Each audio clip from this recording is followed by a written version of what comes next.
अस्सलाम वालेकुम dear student, dear viewers and my dear friend. उम्मीद है बच्चे होंगे।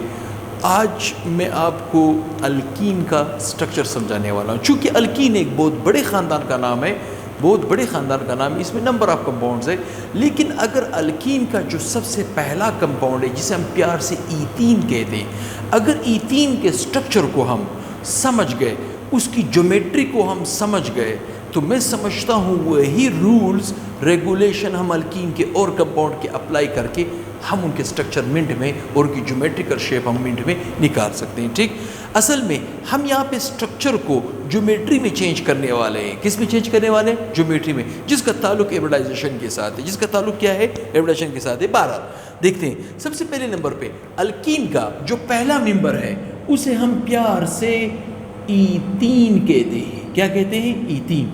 अब अगर मैं आपसे पूछूं ईथीन का मॉलिक्यूलर फार्मूला क्या है, तो आप मुझे कहोगे सर इसका मॉलिक्यूलर फार्मूला तो बड़ा इजी है, आप कह सकते हो C2H4।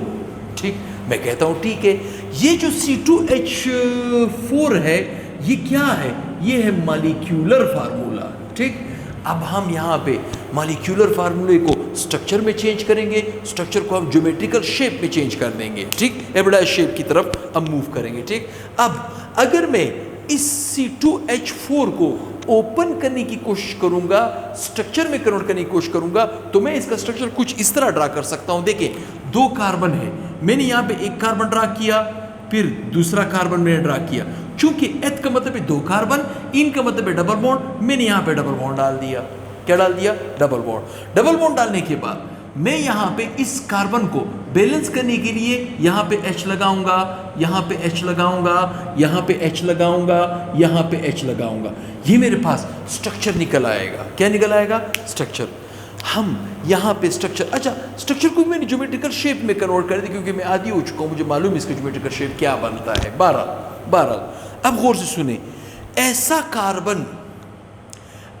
कार्बन जो किसी ना किसी तरफ डबल बॉन्ड से गुजरे, किसी ना किसी तरफ डबल बॉन्ड से गुजरे, तो ऐसा कार्बन किस एब्रिडाइजेशन से गुजरता है? sp2 से गुजरता है। मेरी बात यहाँ तक समझ आ रही है? जैसे मिसाल के तौर पे एब्रिडाइजेशन को निकालने का शॉर्टकट तरीका क्या है? Number of hybridisation, number of hybridisation. ठीक, एब्रिडाइजेशन की बुनियाद पे आप इसकी ज्योमेट्री बना सकते हो। क्या बना सकते हो? ज्योमेट्री। इसका सिंपल फार्मूला है, नंबर ऑफ एब्रिडाइजेशन बराबर है number of sigma bond plus lone pair electrons, plus lone pair electrons. ये फार्मूला है। अब अगर देखा जाए, मैं इस कार्बन का देखना चाहता हूं कि ये कार्बन किस एब्रिडाइजेशन से गुजरा है, तो मैं कहूंगा यार इस कार्बन के आसपास सिंगल बॉन्ड कितने हैं? सिंगल बॉन्ड, ये एक सिंगल, ये दूसरा सिंगल, ये तीसरा सिंगल, वो दूसरा तो डबल है। ठीक, इसका मतलब है नंबर ऑफ सिंगल बॉन्ड यहाँ पे कितने हैं? 3 जमा। क्या इस कार्बन के पास कोई लोन पेयर है? नहीं है। मैं इस डबल बॉन्ड को काउंट ही नहीं करूंगा, तो 0। तो नंबर क्या आ जाएगा? 3। अब गौर से यहां से स्टोरी सुने। अगर एब्रिडाइजेशन का नंबर आया 3 का मतलब क्या है? 3 का मतलब क्या है कि एक S ने 2 P के साथ ओवरलैप किया है। मेरी बात यहां तक आपको समझ आ रही है? नंबर क्या है? अगर इस फार्मूले की बुनियाद पर, ये आपके पास नंबर ऑफ एब्रिडेशन निकालने का शॉर्टकट तरीका है, शॉर्टकट फार्मूला है। ठीक, इस फार्मूले की बुनियाद पे आपके पास एब्रिडाइजेशन का नंबर निकला 3 का मतलब क्या है कि एक S ने 2 P के साथ ओवरलैप किया, हालांकि P के 3 ऑर्बिटल्स होते हैं। इसका मतलब है तीसरा P बाकी है। ठीक, तीसरा P क्या है? बाकी है। अब मुझे ये पता चला कि अगर इसका नंबर आया 3 और इसमें एब्रिडाइजेशन हुआ है S प्लस P, मतलब तो फिर मेरे पास क्या हो जाएगा? Shortcut sp2 एब्रिडाइजेशन।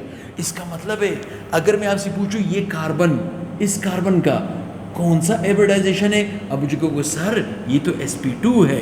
क्या है? sp2 है। तो इस कार्बन का स्टेटस देखिए, इस कार्बन में इस तरफ सिंगल, इस तरफ सिंगल, इस तरफ सिंगल, दूसरा डबल, मतलब सिंगल तो 3 है, लोन पेयर नहीं है। इसका मतलब है ये वाला कार्बन भी कौन से एब्रिडाइजेशन से गुजरा है? sp2 से।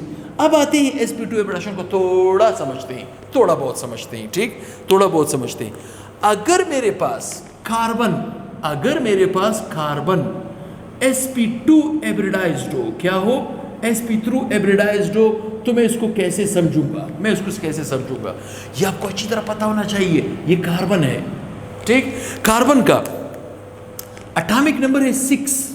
6 का मतलब क्या है, 1s2 2s2 2p2। इसका मतलब है कि कार्बन का ये पहला शेल है, मेरे इसके साथ कोई काम नहीं, ठीक। इसका दूसरा शेल आखिरी है। दूसरा शेल क्या है, आखिरी है। आखिरी शेल का हम ग्राउंड स्टेट निकालते हैं। क्या निकालते हैं, ग्राउंड स्टेट, और चेक करते हैं कि क्या ये स्टेबल है या नहीं स्टेबल है। कार्बन s के पास है 1 ऑर्बिटल और p के पास जनाब होते हैं 3 ऑर्बिटल, ठीक। ये है 2px, ये है 2py, ये है 2pz, ठीक। इसके पास 2 इलेक्ट्रॉन है, मैंने क्लॉकवाइज एंटी क्लॉकवाइज रखे। ये क्या है, ये 2s है। ये क्या है, ये 2s है। ये क्या है, ये 2s है। अब यहाँ पे p में होते हैं 2 इलेक्ट्रॉन, तो 1 इलेक्ट्रॉन यहाँ पे, 1 यहाँ पे, ठीक। अब अगर देखा जाए, ये मैंने कार्बन का क्या निकाला, ग्राउंड स्टेट, ग्राउंड स्टेट। अब यहाँ से एक नई स्टोरी शुरू हो जाती है। ग्राउंड स्टेट में s के अंदर 2 इलेक्ट्रॉन है, ये मोर स्टेबल है, और p के अंदर एक ऑर्बिटल खाली है, ये लेस स्टेबल है। ये क्या है, अनस्टेबल है। तो क्या होता है कि ग्राउंड स्टेट से ये एक्साइटेड स्टेट में कन्वर्ट होगा। किस में चेंज होगा, एक्साइटेड स्टेट में आएगा। जब ये कार्बन एक्साइटेड स्टेट में आएगा तो 1 इलेक्ट्रॉन यहां से जंप करके यहां पे चला जाएगा। जब यहां से 1 इलेक्ट्रॉन जंप करके यहां पे चला जाएगा तो ये मुकम्मल ऑर्बिटल सेपरेट हो जाएगा। एब्रिडाइजेशन सिर्फ इन 3 की होगी, इन 3 की एब्रिडाइजेशन होगी। मेरी बात यहां तक समझ आ रही है, इन 3 की एब्रिडाइजेशन होगी। एब्रिडाइजेशन सिर्फ इन 3 की होगी। 1 इलेक्ट्रॉन वहां पे चला के अलग हो जाएगा तो एब्रिडाइज्ड ऑर्बिटल आपके पास 3 बनेंगे। क्या बनेंगे, 3 एब्रिडाइज्ड ऑर्बिटल बनेंगे। एक आपके पास 2pz उसी तरह का रहेगा, लेकिन इलेक्ट्रॉन इसके अंदर आ चुका है, यहां से s से वहां पे मूव कर चुका है एक्साइटेड स्टेट में, और 1 इलेक्ट्रॉन यहां पे बचेगा, 1 इलेक्ट्रॉन यहां पे बचेगा, 1 इलेक्ट्रॉन यहां पे बचेगा। अब यहां से एक और स्टोरी सुने। एक s ने 2p के साथ एब्रिडाइजेशन में हिस्सा लिया है, तो इस ऑर्बिटल का नाम होगा sp2, इसका नाम भी होगा sp2, इसका नाम भी होगा sp2। अब गौर सुने, यहां पे एक और स्टोरी है। s का शेप होता है स्पेरिकल और p के शेप होते हैं डंबल। 2px का डंबल, 2py का डंबल, 2pz का डंबल, ठीक। लेकिन जब ये s का डंबल s का स्पेरिकल और p के ये 2 डंबल आपस में मिलते हैं तो नए शेप बना देता है, जिसे हम कहते हैं of dumbbell u, of dumbbell u, of dumbbell u, ठीक। और यहाँ पे जो 2pz खाली रह गया है वो आपके पास उसी तरह का सिंपल उसी तरह का डंबल शेप में रह जाएगा, ठीक। और अब गौर से सुने, जो ऑर्बिटल एब्रिडाइजेशन में हिस्सा ले चुके हैं ये आपके पास सिग्मा बॉन्ड बनाएंगे, और वो ऑर्बिटल जो एब्रिडाइजेशन से बच चुका है वो आपके पास पाई बॉन्ड बनाएंगे। यहां से हमारे पास एक नई स्टोरी शुरू हो जाती है, ठीक। कैसे, मैं यहाँ पे इसका ज्योमेट्रिकल स्ट्रक्चर बनाता हूँ, ठीक। मैं यहाँ पे लिखूंगा कार्बन, यहाँ पे लिखूंगा कार्बन, ठीक। अब अगर ये कार्बन sp2 एब्रिडाइज्ड है तो इसके पास 3 एब्रिडाइज्ड ऑर्बिटल होंगे जिनका शेप होगा half dumbbell, half dumbbell, half dumbbell. तो देखिए जरा, ये एक हाफ डंबल लाइक दिस, ये दूसरा हाफ डंबल, सॉरी, इसको इस तरह कर देते, ये दूसरा हाफ डंबल, ये तीसरा हाफ डंबल। मेरी बात यहां तक समझ आ रही है। इस कार्बन के पास 3 एब्रिडाइज्ड ऑर्बिटल है, ये 3 एब्रिडाइज्ड ऑर्बिटल, एक इसके पास अनएब्रिडाइज्ड है, जो कि मैं यहाँ पे यू अनएब्रिडाइज्ड डाल रहा हूँ, इसे हम कहते हैं 2pz, ठीक। अब आते हैं इस कार्बन की तरफ। ये कार्बन अगर sp2 है, मतलब 3 एब्रिडाइज्ड ऑर्बिटल है, एक अनएब्रिडाइज्ड है, तो इसके पास भी 3 एब्रिडाइज्ड होंगे। एक एब्रिडाइज्ड ऑर्बिटल ये होगा, एक एब्रिडाइज्ड ऑर्बिटल ये होगा, एक एब्रिडाइज्ड ऑर्बिटल ये होगा। मेरी बात यहाँ तक आपको समझ आ रही होगी। और यहाँ पे एक क्या होगा, अनएब्रिडाइज्ड ऑर्बिटल, जिसे हम कहेंगे 2pz, ठीक, 2pz। अब हुआ क्या, यहाँ पे ये जो एब्रिडाइज्ड ऑर्बिटल है ये किसके साथ मिल रहा है, हाइड्रोजन के साथ, क्योंकि आपको ये पता होना चाहिए हाइड्रोजन का एटॉमिक नंबर है 1 की एब्रिडाइजेशन क्या होगी, 1s1। s का ऑर्बिटल शेप कैसे होता है, स्पेरिकल, एक इलेक्ट्रॉन का मालिक है। यहाँ पे भी मैंने एक इलेक्ट्रॉन दिया, इसका इलेक्ट्रॉन यहाँ पे, इसका इलेक्ट्रॉन यहाँ पे, तो आमने सामने टकरा रहे हैं, तो सिग्मा बॉन्ड, कौन सा बॉन्ड, सिग्मा बॉन्ड। यहाँ पे दूसरा H मिलेगा लाइक दिस, यहाँ पे एक, सॉरी इसको मैं थोड़ा सा बेहतर कर देता हूँ, यू यहाँ पे एक इलेक्ट्रॉन, यहाँ पे एक इलेक्ट्रॉन, ठीक। ये भी आमने सामने टकराव है, सिग्मा बॉन्ड, ठीक। यहाँ पे हाइड्रोजन आके अटैच हो जाएगा, यहाँ पे बॉन्ड बन जाएगा, यहाँ पे आके हाइड्रोजन अटैच हो जाएगा, यहाँ पे बॉन्ड बन जाएगा, ठीक। ये भी आमने सामने टकराव है, सिग्मा बॉन्ड। ये भी आमने सामने टकराव है, सिग्मा बॉन्ड। इस कार्बन का भी आमने सामने टकराव है, तो ये भी सिग्मा है। लेकिन ये इस कार्बन का जो अनहाइब्रिडाइज्ड ऑर्बिटल था, इस कार्बन का जो अनहाइब्रिडाइज्ड ऑर्बिटल था, ये क्या करेंगे, ये ऊपर और नीचे ओवरलैपिंग स्टार्ट कर देंगे। इसे हम कहते हैं पाई बॉन्ड। क्या कहते हैं, पाई बॉन्ड, ठीक। अब गौर से सुने, इनको हमने लेबल भी करना है। क्या करना है, लेबल।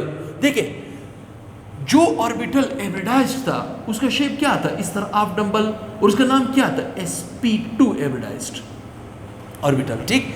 तो इस हाइब्रिडाइज्ड ऑर्बिटल का नाम क्या होगा, sp2 डैश। ये कौन सा ऑर्बिटल है, s, तो ये कौन सी हाइब्रिडाइजेशन होगी, sp2 डैश s, ठीक। ये कौन सी होगी, sp2 डैश s, ठीक। ये कौन सी होगी, sp2 डैश s। ये कौन सी होगी, sp2 डैश s, ठीक। अब गौर सुने, इस कार्बन का ये हाइब्रिडाइज्ड ऑर्बिटल, इस कार्बन का ये हाइब्रिडाइज्ड ऑर्बिटल जो सिग्मा बॉन्ड बना रहा है, तो इसका मतलब है sp2 dash sp2 hybridised orbitals होंगे, ठीक, ठीक। और ये क्या होगा, p डैश p ऑर्बिटल, जिसे हम पाई बॉन्ड कहते हैं। क्या कहते हैं, पाई बॉन्ड। अब गौर से सुने, जब कार्बन sp2 हाइब्रिडाइजेशन से गुजरता है, जब कार्बन sp2 हाइब्रिडाइजेशन से गुजरता है, तो वो आपको sp2 आपको 120 डिग्री का एंगल बना के देता है, ज्योमेट्री 120 डिग्री का एंगल बना के देता है, ठीक, ठीक। जो कार्बन sp2 हाइब्रिडाइजेशन से गुजरता है तो 120 का डिग्री का एंगल बना के देता है। इसका मतलब है ये वाला जो एंगल है 120 डिग्री का, ये वाला सॉरी ये वाला एंगल 120 डिग्री का, ये वाला एंगल भी 120 डिग्री का बन जाएगा, ठीक। इसी तरह ये वाला एंगल भी 120, ये वाला भी एंगल भी 120, ये वाला एंगल भी 120। अब गौर से सुने, कार्बन के बीच ये जो डबल बॉन्ड बन रहा है, कार्बन के बीच ये जो डबल बॉन्ड बन रहा है, इसका बॉन्ड लेंथ आपको मिलेगा 134 पिकोमीटर का, ठीक। दूसरी बात, कार्बन हाइड्रोजन का जो बॉन्ड है, कार्बन हाइड्रोजन का जो सिंगल बॉन्ड है, ये आपको मिलेगा 109 डिग्री का, 109 पिकोमीटर का, 109 पिकोमीटर का, ठीक। ये चीज भी याद रखें। कार्बन जब डबल बॉन्ड बनाएगा तो एंगल कितने का हो जाएगा, 134 डिग्री 134 पिकोमीटर, और कार्बन हाइड्रोजन के बीच बॉन्ड कितना हो जाएगा, 109 पिकोमीटर, ठीक। और एंगल इस केस में कितना बनेगा, 120 120 120 120, ठीक। तो मैं समझता हूँ ये टॉपिक अभी आपका क्लियर हो गया है। किसी ने स्क्रीनशॉट लेना हो तो वो ले सकता है, मेरा कैमरामैन उसको जो है वो स्क्रीनशॉट जूम आउट करके दे देगा।